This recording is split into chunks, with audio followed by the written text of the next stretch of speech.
Hey everybody, my name is Tim, and I'd like to welcome you to Spirit Hunters Paranormal 9/11. First, I would like to say I hope that everybody is doing well during this coronavirus, that everybody is staying safe.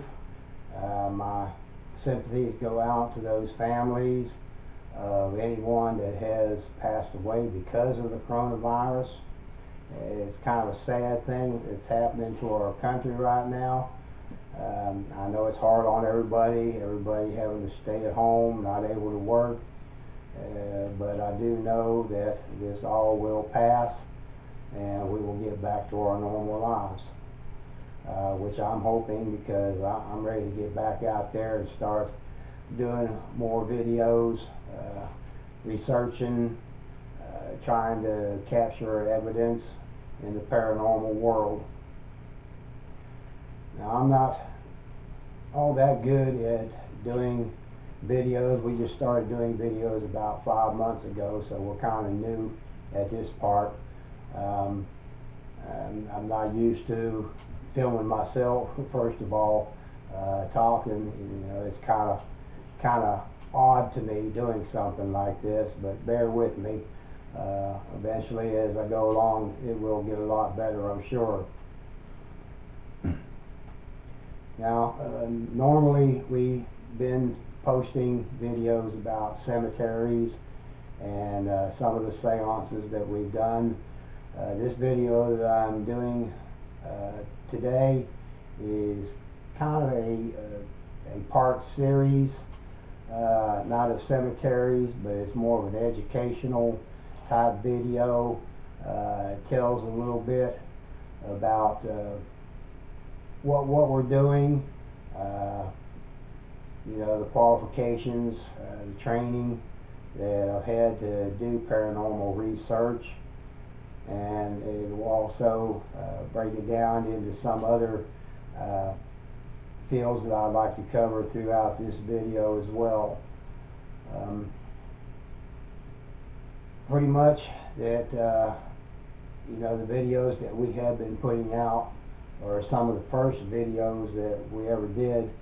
They're not all that good. Of course, I've had other fellow investigators that have given us pointers and kind of helped us out a little bit to guide us to be able to make our videos a lot better, because, like I say, we're totally new at this. We were basically old school. I mean, we've been doing research for quite a while, but it was kind of old school. We didn't have the camcorders or EMF meters or spirit box. Basically we did our research based off of what we were able to see, what we were able to hear, voice recorders. A lot of that, you can't really prove or document a lot of the things that we come across, but I guess a lot of this really started back when I was young, which I want to talk a little bit about as well. I don't want to say that I have a special gift or anything like that, because I don't feel that's the circumstances. It's just things that happened to me when I was young, at an early age, and it's kind of happened throughout my whole life. More so recently, within the past, I guess, 15 years, but it seemed to even gotten more increased here since we started doing our videos by recording them using different devices to capture our investigations. But I will explain a little bit more as we go along. Like I say, there's a lot of area that I'd like to cover, and don't believe I'm going to be able to do it all in one video. It's probably going to be a series, at least a 2-part, possibly even a 3-part. We're just kind of playing that one by ear, so I hope you will watch our videos, check them all out. Be sure to check out the first video before you watch the second one, because there might be parts in the second one that had a little bit pertain to deal with the first one, and you might feel a little lost or not sure what's going on. So try to watch them, from the beginning. It would help out a little bit. Some of the things we're going to try to cover is basically, like I say, it's going to be a little bit about how I got into doing paranormal research, kind of how this all started with me. I'm going to do a little bit about what training I've had, to be able to do paranormal research, the qualifications that I've gotten, and a lot of the statistics or percentages that I give. All this is not case study done by some university where they've come up with a lot of these figures. Everything that I'm doing here is based on my beliefs, what I see, how I feel. It's going to be basically my figures, what I go by. So I'm not saying it's a fact or the truth of what I'm saying is exactly what it is.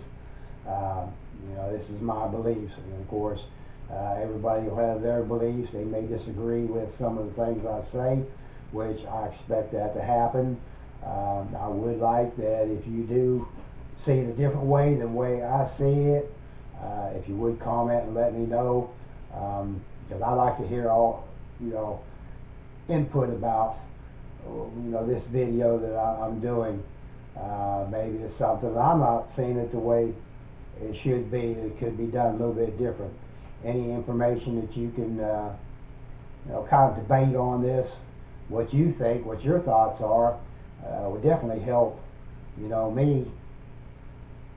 You may catch every now and then, a lot of times I'll repeat myself, don't mean to. Like I say, I'm new at this, but there will be times that I may come to a dead silence, and I may look off to a different direction. Don't think it's because I don't know what I'm doing, or forgot what I was going to say, or don't know what I'm going to say. I do have an act of hearing voices, seeing things, and pretty much I've been able to control a lot of that, throughout my life, or on the later part of my life. And anymore, it's kind of like I'll pick on different subjects that I might pick up on, or different things I might pick up on that'll really draw my attention to it, to where I'll focus on it and kind of look like I just became dumbfounded in a way, but that's not what's happening. It's just something else caught my attention, and I will try to explain, if those times do happen, I will try to explain the best I can what I just felt or what just happened to me, to kind of draw me away from this video.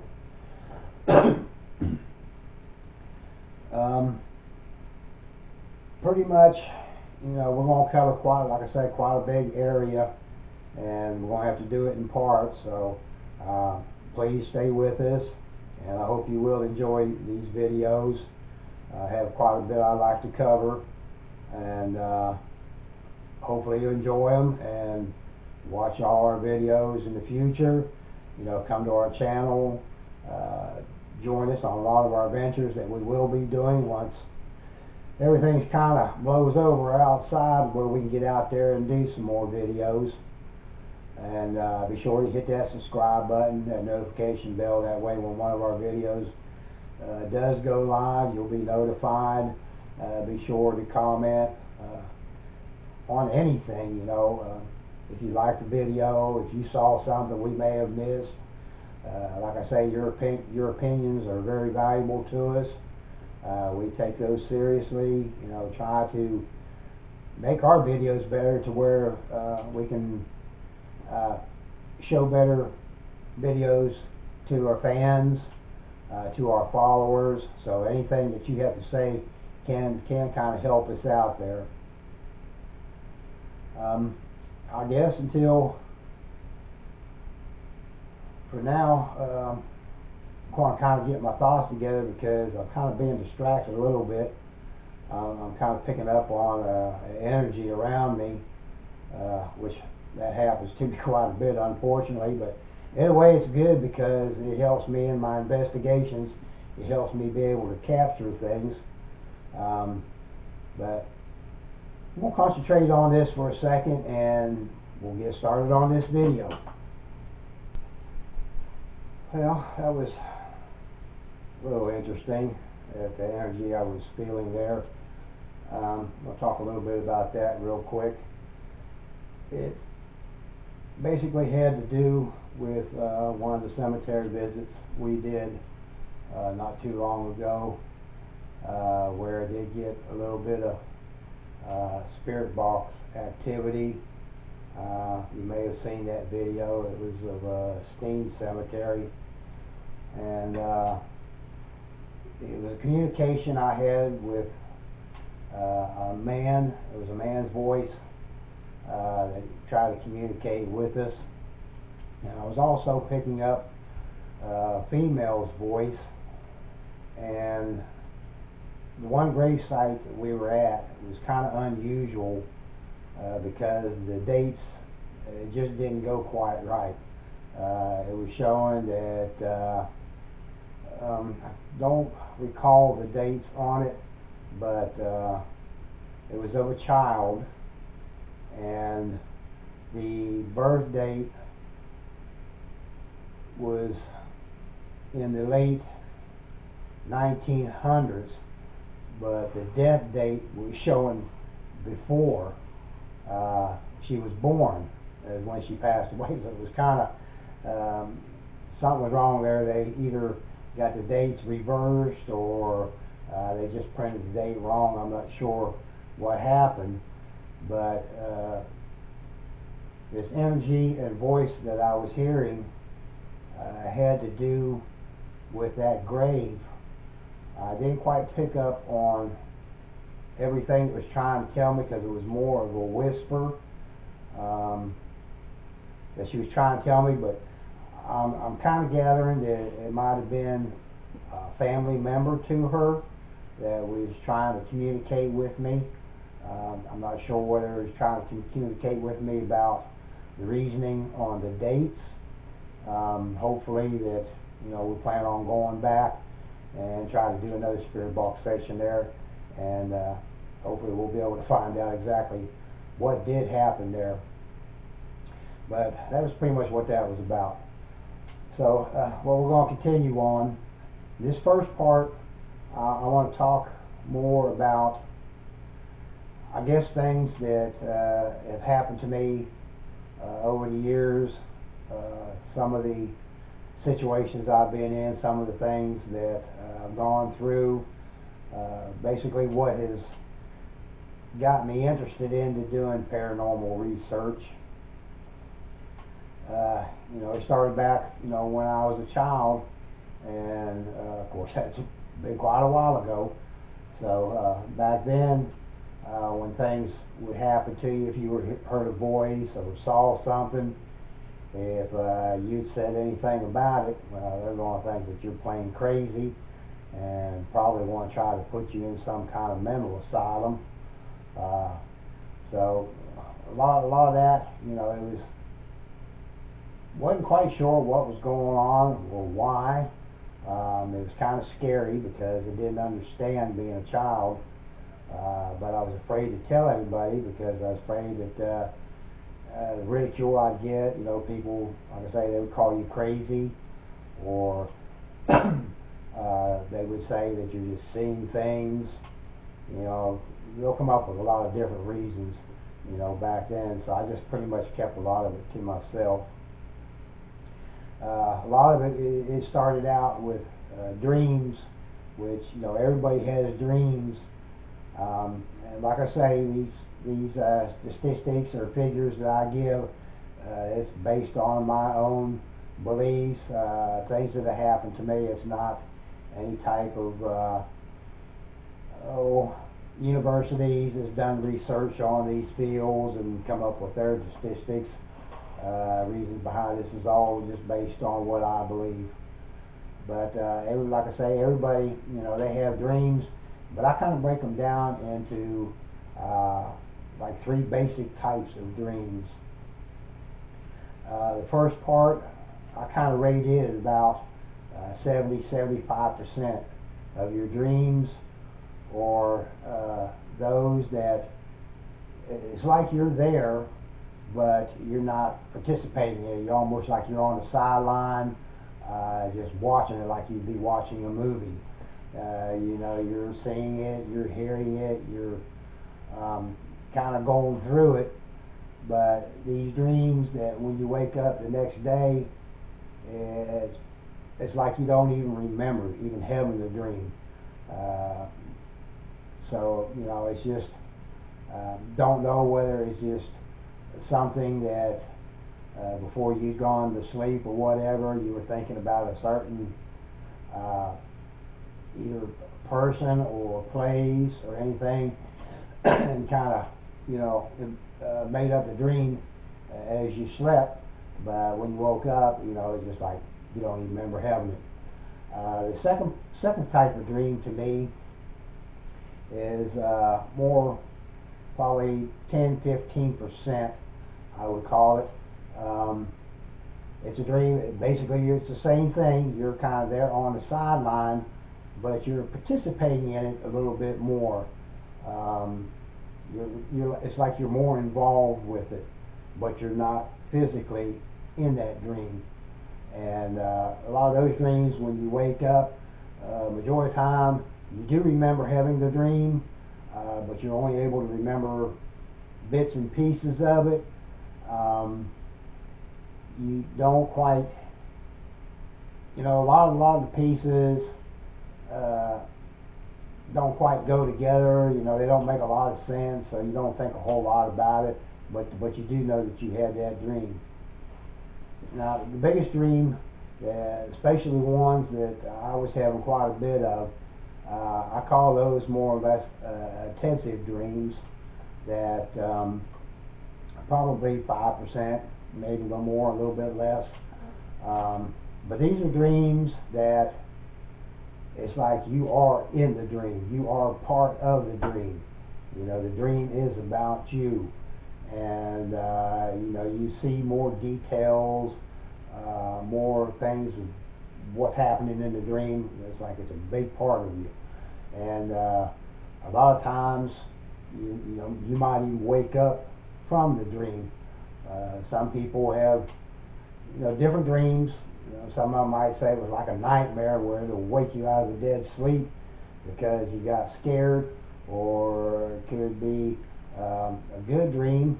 A lot of times you'll go ahead and sleep all the way through, but when you wake up, you can remember almost every detail about that dream.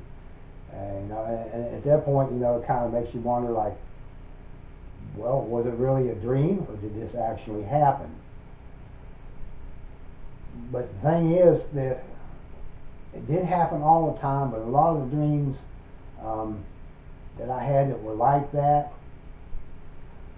somewhere on down the line, it was almost like that dream came true. I'm not saying it was a bad dream, about somebody dying or anything like that, but it was a dream that would actually happen. And remembering the dream is kind of like deja vu, where it just kind of hits you and you think, well, I've already been through this before, and it's trying to figure out why this happened, how it's happening. And it's kind of scary in a way because you don't quite understand, especially as a child. But then as I kind of grew up in life, got more into my teenage years, going into my early 20s, I started picking up on whispers and voices, and that kind of bothered me quite a bit, because a lot of times I was thinking it was somebody else in the family that had said my name or called me or something, and I go, what do you want? And it'd be like, what are you talking about? I said, well, you called me. And said, no, nobody called you. So, well, I guess I just must have thought I heard somebody. I wasn't going to tell them I was hearing voices. That probably would have been the wrong thing to do. I get a lot of that. And as things went on, then I started seeing like figures, not necessarily an apparition, a full body figure, but I was catching little movements out of the corner of my eye. It seemed like a lot of this was more during the night time, but there would be a light on where I'd see like a shadow go by real quick. Or at least I was thinking I would see a shadow. I can't say that I actually did, because I really don't know. The same on the voices, To me, I was hearing them. A lot of it, I couldn't make out what it was saying. Some of it I could, but I couldn't prove that it was actually happened, or whether it was my mind kind of playing tricks on me. I was imagining it. Same with the seeing, figures or movements. I don't know that it was actually real, but in my mind, I was seeing these things. And, all this kept raising the questions to me is, if this is real or not. Why is it happening? As life progressed, a lot of these things I was seeing and hearing, they kind of picked up, where I was seeing more, hearing more. It wasn't like, I don't feel that I had any type of a gift or ability. I wasn't psychic, or I wasn't a medium or a clairvoyant. I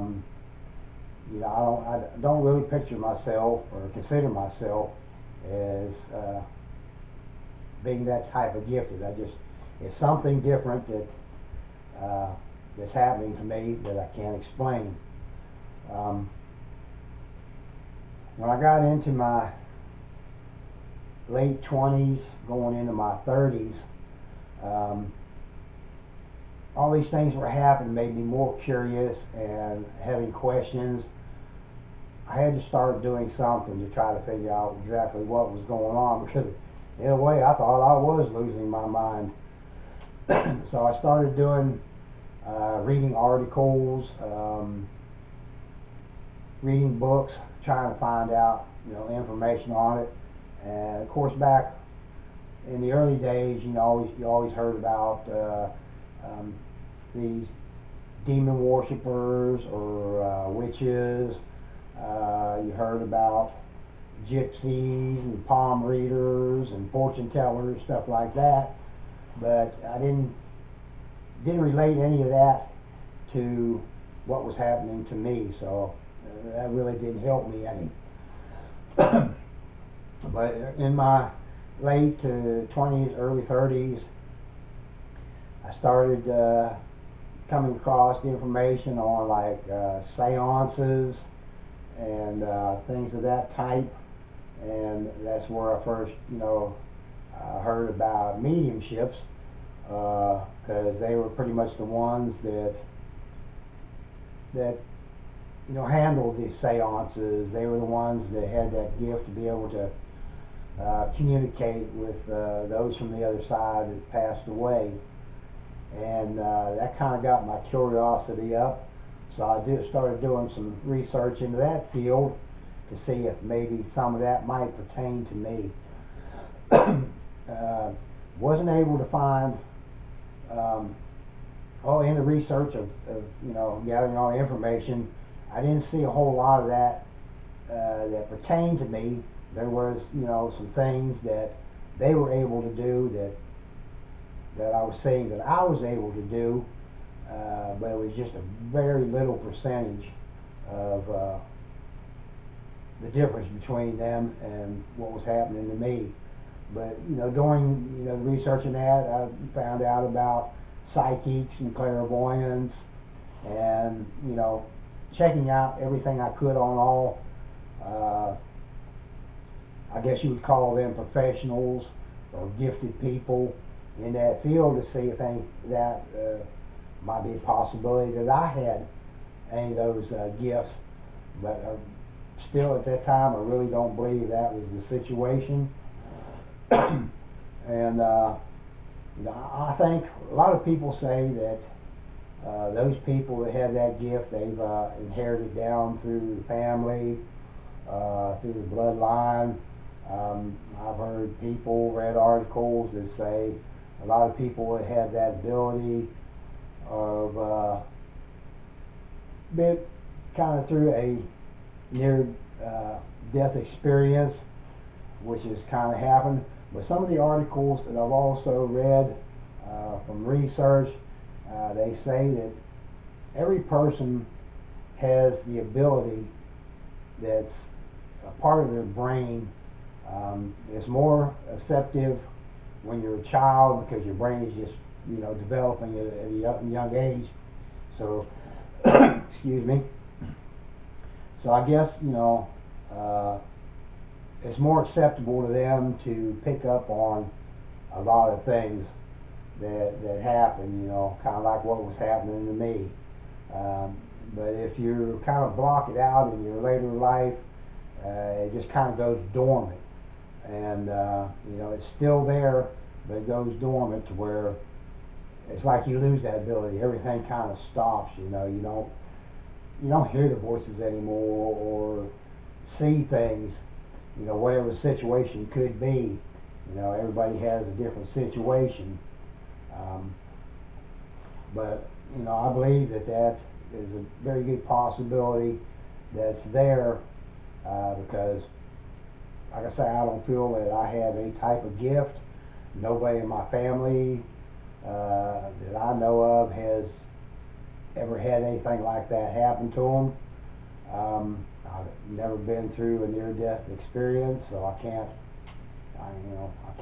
use that as a possibility. I have to rule out all that. I think it's just something that's happening, you know. Um, but between doing the research and finding out, a lot about things that happen to people, gifts that people have. It kind of got my curiosity up. I'm kind of a person that you can tell me a story about something happened, something is true. It might sound ridiculous or whatever. I'm the kind of person that I try to think logically about it, like possibly it could have happened, but more of the time, a lot of the things I hear is just like that just can't be real. Like I say, I'm the kind of person.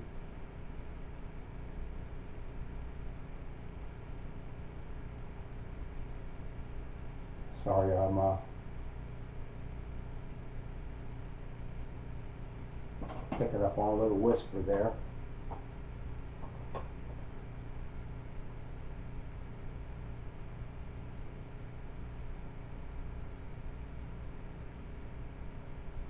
So faint I can't make out what it has to say. As I was saying, a lot of the things that I'm the kind of person that I have to see it to believe it or hear it to believe it. It's nothing that I can go by what somebody else says. Whether it's true or not, I don't know. But if I see it, then possibly I will believe it. Or if I hear it, more likely I will believe it. But I'm not saying that I will, because I'm also uh, trying to see if there's an explanation of what had just happened, if there's something else that's around me that could have caused it to make me think I heard it, whether my mind is just playing tricks on me, or my eyes, thinking that I saw something. So, it still raised a lot of questions in my mind. When I got into, excuse me, when I got into probably, I don't know, my late 30s, 40s, I started, hearing more about paranormal, ghosts and spirits, which kind of intrigued me because I felt that was a little bit of what was going on around me. So I thought, well, maybe this can help me with some of my answers. That's where I come across an article that was done by some university. I don't recall which one it was. I wanted to say that it was Cambridge University, maybe. It was a long time ago, but it was from a professor which was a paranormal psychologist. And I was reading some of his articles, and it explained on a lot of things, how they do their investigations, the different stages they go through to try to determine on if it's something caused by the environment around you, or if it's something that you just cannot explain, which then they call it paranormal phenomenon. Well, this got me so interested, I checked into taking a course and studying in paranormal psychology, and it looked like it might be something that would benefit me, so I enrolled and took the course, and it was pretty extensive.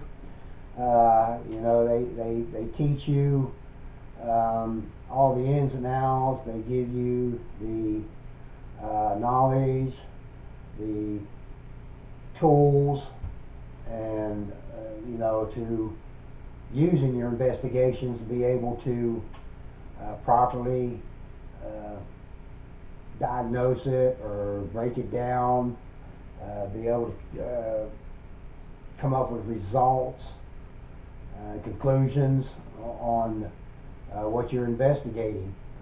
You do, I think it was about 200, 300 hours documented cases that you would watch, and it would explain how the procedures went, how they made their determinations, what they look for, and then you would do about 20 case studies, which were also documented, but they didn't give you the final results on it.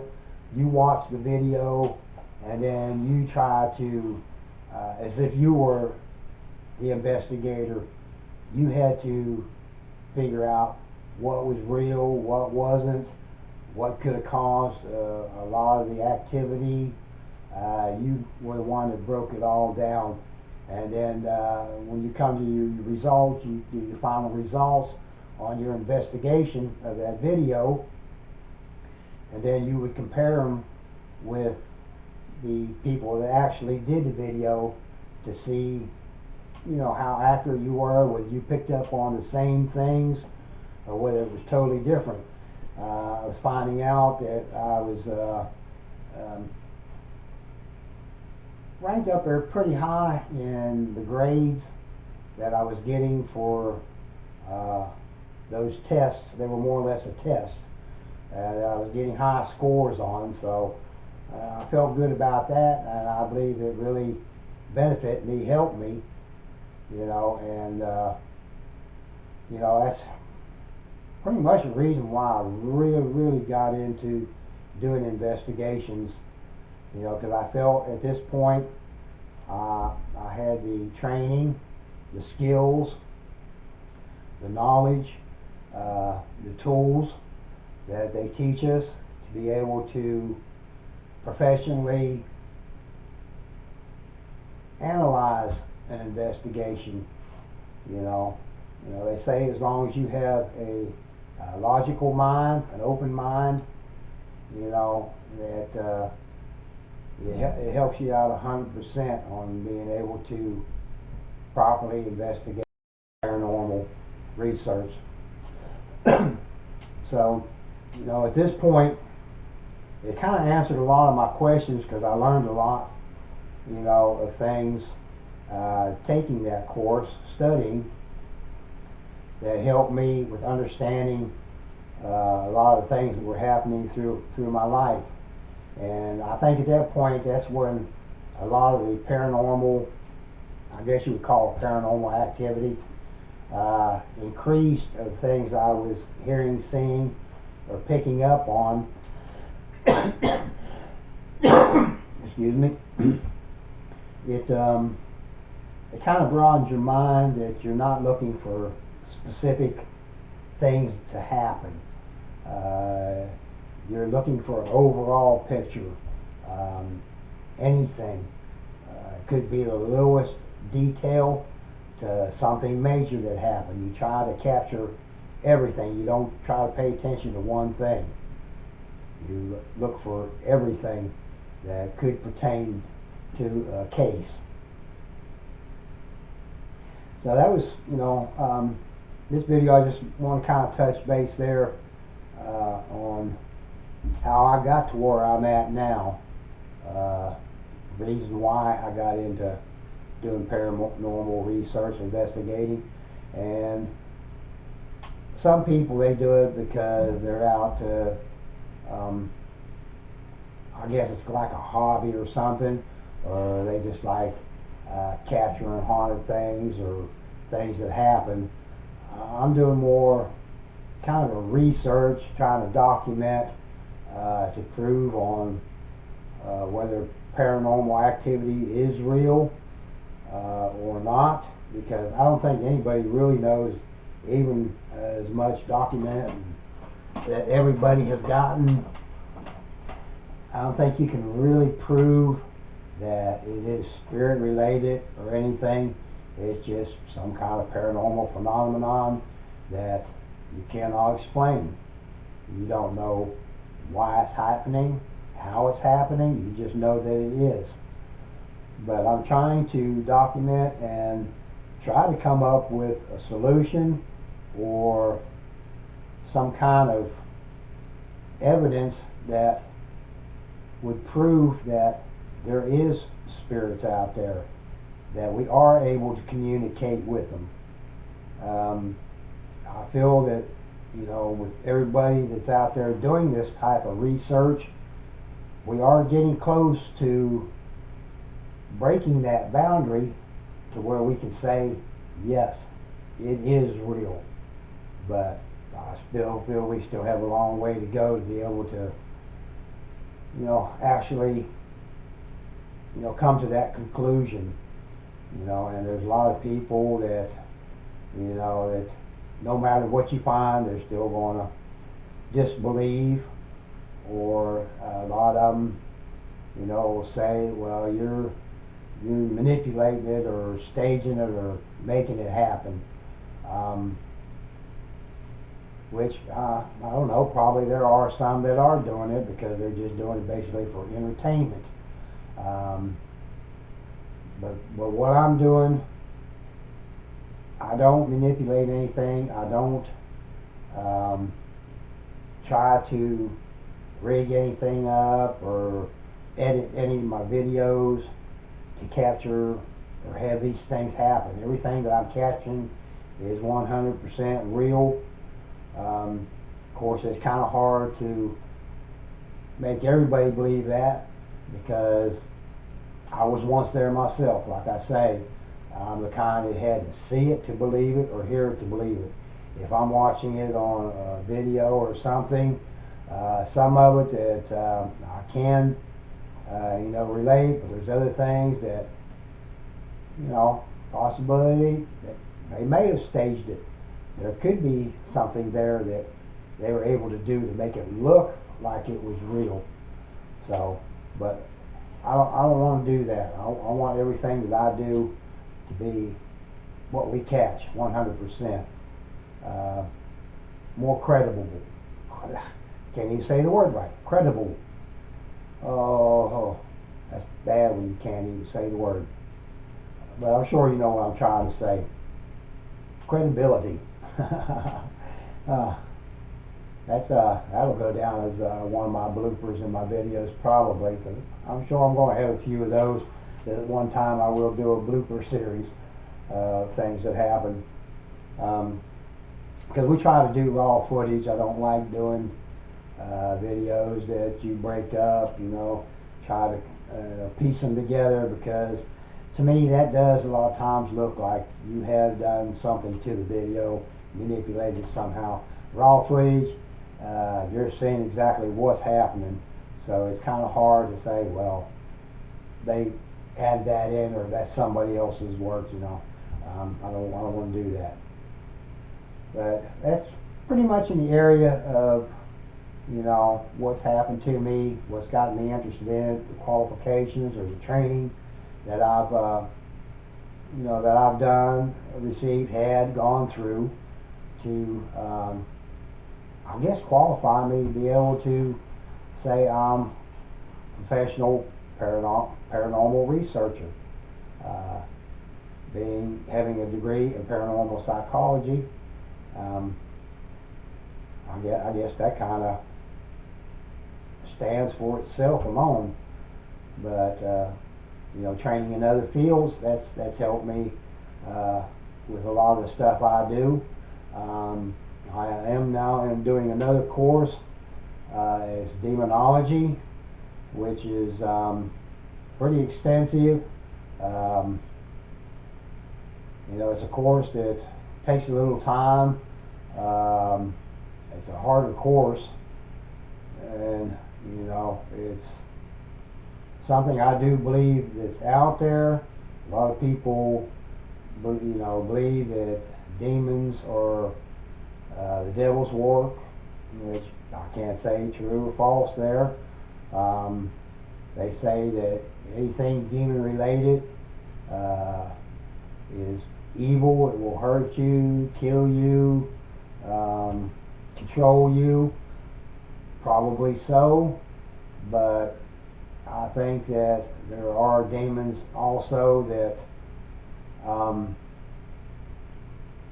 that are evil, but if you are trained properly and follow the basic rules that they teach you, same within paranormal research, if you follow the rules of engagement and your investigations, they usually go smooth and safe. I believe the same is if you're dealing with a dark entity, a demon, some kind of bad energy, that depending on how you handle the situation, how you respond to it, is to how serious it could be. But hopefully down the line I'll be able to convey a little bit more on that subject, because I don't want to even say that I'm close to there, that what's real, what's not, I really don't know, so don't quote me on any of that under that field. But I do get some strong energy feelings when we go to some of the places, kind of a dark energy, an evil energy. Luckily I'm able to pick up on those feelings or sense that ability, that a lot of times I can say to my crew, because I always believe in safety with my crew, to where we don't put anybody in harm's way. I don't want to have anybody get injured or anything on our videos that we do. It's not worth it. But if I feel something that's good and dangerous, we back out of the situation, we'll leave, and come back at a later date. Sometimes I'll have them stay out by the vehicle while I go in and try to get a little better feeling to see if it's something that could be harmful, because I feel I'm a little bit more qualified. A lot of people, they say, well, aren't you scared when you come across a situation like that? I don't want to say that I'm scared. I get caught off guard, especially if I'm someplace and it sounds like somebody's right beside me and whispers in my ear, or something touches me or pushes me, or a loud bang, such as I might be facing one direction and a door behind me slams, or something is thrown. Yeah, that kind of scares you, but I don't want to say that I feel that fear that, that I got to leave. I'm going to run away and never come back. I don't have that type of fear. I'm cautious, and I try to do my investigation professionally. And like I say, if I feel any type of dark energy or something that is threatening, then we'll just move on. We'll go somewhere else, close out that session, come back at a different time. Just get away from it altogether. That pretty much, I think, probably will wrap up this video here. My next video, I'm going to kind of go through a little bit more on our investigations, how we go about it, the stages we do. It gives you a better idea of what we go through, because a lot of people think, well, all you have to do is just go out and video and post it to YouTube, or say it's done. That's not true. There's a lot involved in doing a proper investigation. There's stages you go through. It takes time. The evidence you get, it takes time. You have to go through procedures. A lot of times you're going over evidence 2-3 times. Different people look at it. But we'll talk about that on the next video. I hope you enjoyed this video. And I hope you'll join us on our next part. I'm going to try to do all the parts before I post any of them. That way they're not spaced out. They'll all come out pretty close together. That way you can watch one, go into the next one, same day or the next day, watch all of them at one time, which makes it a little bit easier to me, I would think, rather than do one this week and one next week, because you may forget a lot of what happened on the first one when you watch the second one. So I'm going to try to put all those together. Be sure to go to our channel, watch some of our first videos we put out. Like I say, they're not all that good. We're new at it, making a lot of mistakes, not having the proper lighting on some of them, not capturing things on camera or our equipment to document it properly. Even though we were seeing it with our eyes or hearing it and saying that we saw it, we weren't able to catch a lot of it on camera, which is going to happen, because a lot of times it's like the spirit playing with you. You're going to be pointing your camera watching one thing, or something over here that caught your attention, and then something behind you over here decides he wants to do something, or it wants to do something, and by the time you get turned around to that, it stopped. You didn't catch it on camera. We are catching some things on camera, but not everything. So hopefully that'll get a lot better as we go. But till our next video, be sure to go to our channel, subscribe, hit that notification bell, be sure to share and like, let everybody know that we're doing videos, and we hope they will become a fan and follow us on YouTube. And as always, if you see anything in our videos, be sure to comment on it, because we do miss things. If you have any comments about the videos we do, you see we might be able to make them better, something we need to change, get rid of, add on, please let us know. All your comments are very valuable to us, and we do check the comments back. And if it can help us improve to put out better videos for our viewers, we're all for it. So until our next video, stay spooky.